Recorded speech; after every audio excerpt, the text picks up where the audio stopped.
Another real quick thing about what you were sharing on, the value of posting on social media versus searchable content on Google and YouTube and that sort of thing is I had found when I was doing my events at Internet Masterminds, when I would run a webinar, we would get way higher conversions than anyone else. Like I would do joint ventures with people, and they would come on, do a webinar, and make a pitch at the end, and they would say that they would have higher conversions than any other person they had worked with in the past. And same thing for me. When I would make an offer in my webinars, I would be closing like 30%. But if I would do it on somebody else's thing, it would be way lower. So what I believe is because I had this engagement with my community, and in this case, it was live events and people knew me in person. They knew me, right? And this feeling of being a social media celebrity, what you want is to give people the idea or the feeling like they know you, right? Yeah. You see someone like a Gary Vee or, one of these people that you might follow online, like you feel like you know them because you've seen them so much on video, you know so much about them, you know what their kids' names are, you know where they grew up, you know that he's from Belarus and like, all that kind of stuff, right? Not Belarus. So it's like you feel like you know. Bad place to be from right now, but yes.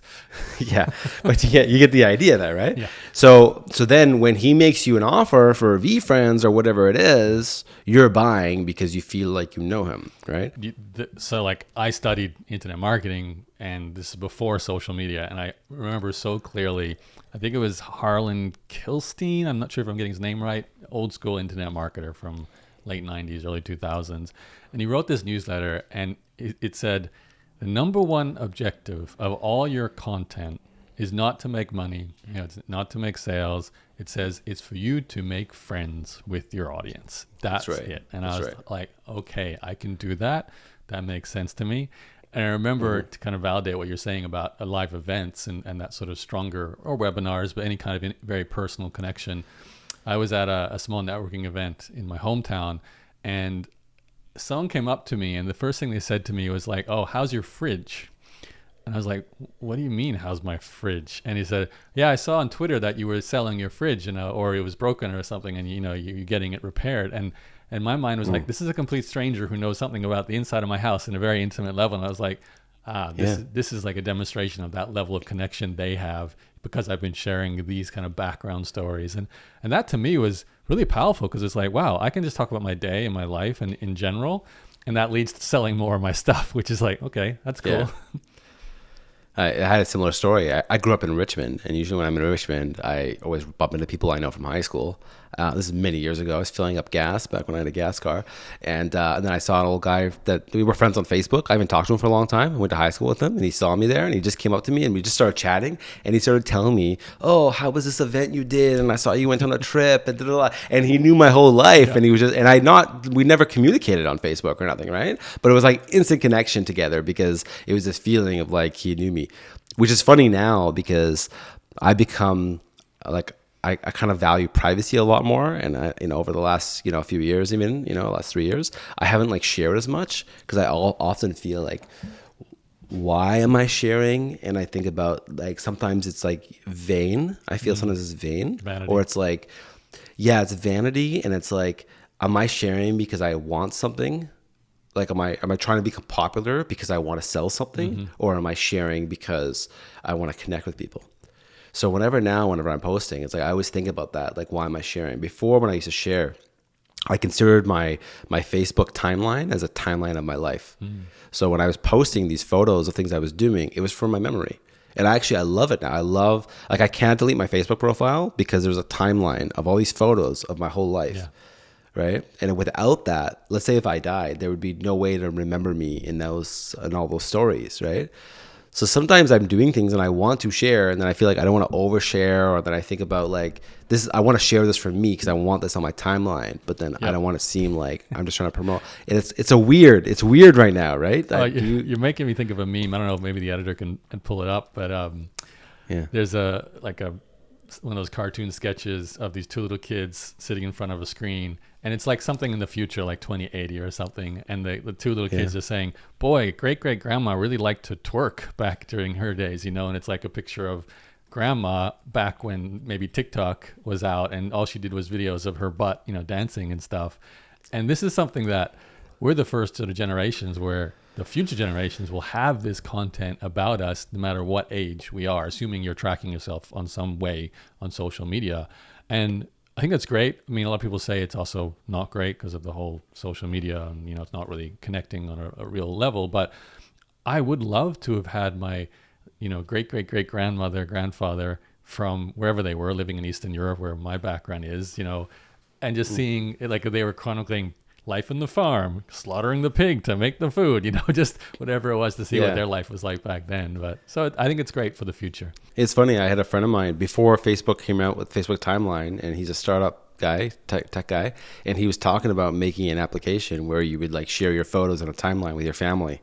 So that way you could see your life. It was like a private thing between like your a personal your family. social media. Yeah, I like it. Yeah, and then Facebook Timeline. They ended up calling your Facebook profile your timeline. If you remember that, there used to be like years on the side. You can go through your timeline and stuff, and it was like, so yeah, it's just kind of interesting about like what you share and why you share. So yeah, with this show, when we create this content, I believe this content to be good curation of news for people in the industry, and I think it'd be valuable, and that's why I like sharing it, because it's the kind of show that I would watch. Mm-hmm. So that's why I'm happy sharing this stuff. But when it comes to my personal life and marketing myself and that sort of thing, that's where I start kind of feeling like, like less feeling like sharing. I value the privacy and I start questioning like, why do I care to share? And, and so on, right? I remember a friend of mine back in my 20s, he made this comment. He says, everything we ever do is about getting laid. That's what he said to me. He's like, you posting something online, it's about getting laid. You're trying to grow a big business, you're saying it's about money and survival, but it's really about getting laid. He had this comment, everything was tied to sex. And I was like, I don't quite 100% agree with that, but I certainly agreed with the sentiment of looking at the motivation behind the action. And I was thinking, because at the time I was selling, personal branded business. I had my own courses. Everything was about living the lifestyle that I live. And I was considering buying a car, and I ended up buying this BMW, which at the time in Australia, not super expensive, but certainly not entry level kind of car. And some of my friends said, yeah, you totally should get that. You can write it off as a business expense. You can, take all the photos with it. It's kind of proof of concept of what you're doing. It'll probably end up making you more sales of your stuff than the cost of the car itself. So easy to rationalize, in my mind to do something like that. But like you, I think as I've gotten, especially the last sort of 5-10 years, I don't share nearly as much either. Part of that's because I'm not trying to project a lifestyle ideal, but I'm seeing the generations that are coming now and after me, they're doing that. That's what Instagram is. That's what a lot of these social media channels are. It's like, here's my car, here's all these amazing experiences I'm having when I travel, here's my beautiful boyfriend or girlfriend. It's like aspirational, live this life, which is unfortunately also what's wrong about social media. It's what makes people feel sad and like FOMO, and missing out. And I can only imagine, I feel so sad and so grateful that I didn't grow up as a teenager and younger than that with social media, because seeing what my friends were doing on a Friday night on Instagram or stories or TikTok right now, and knowing that I wasn't invited to that, would have been brutal as a 14-year-old. So I'm glad I didn't have to go through something like that at that age. You know what? I have another feeling about that. I feel like this idea that you want to go out and do cool things so that way you can post it on social media, I used to embrace that. I used to feel like, I remember I used to use this example a lot where in Vancouver, we have a hike called the Grouse Grind. You're aware of it, right? And I remember, while social media was peaking, 2009, 2010, it was first coming out, the Grouse Grind was peaking all of a sudden, in my perspective. I had never heard of the Grouse Grind. All of a sudden, everyone was always posting a picture at the top of the Grouse Grind, right? And I thought that people were doing it so that they could post, right? And then so when I started embracing this idea of go out and do cool stuff so that you could post it online and look cool, it made my life better. It made me want to go out and do cool things versus stay home. That you wouldn't have otherwise done because you were motivated to get the glory photo. Often I was like, I need to post something to make people think I'm cool, right? Yeah. In a sense, right? Therefore, I will go out. I will go to this party. I will go to this event so I could go there and get a picture. It was subconscious in many ways, but also sometimes I think it was a little bit conscious of like, going out and travel. Like there was this kind of like side benefit of it. It was like, when I do this, I'm going to take a picture. People are going to think I'm cool. Yeah. I get more gratification, whatever you want to call it, right? More validation, right? Yeah. Because I'm getting all these likes and shares. I look cool. People think I'm cool, and it's totally works, and it's totally true. All that, right?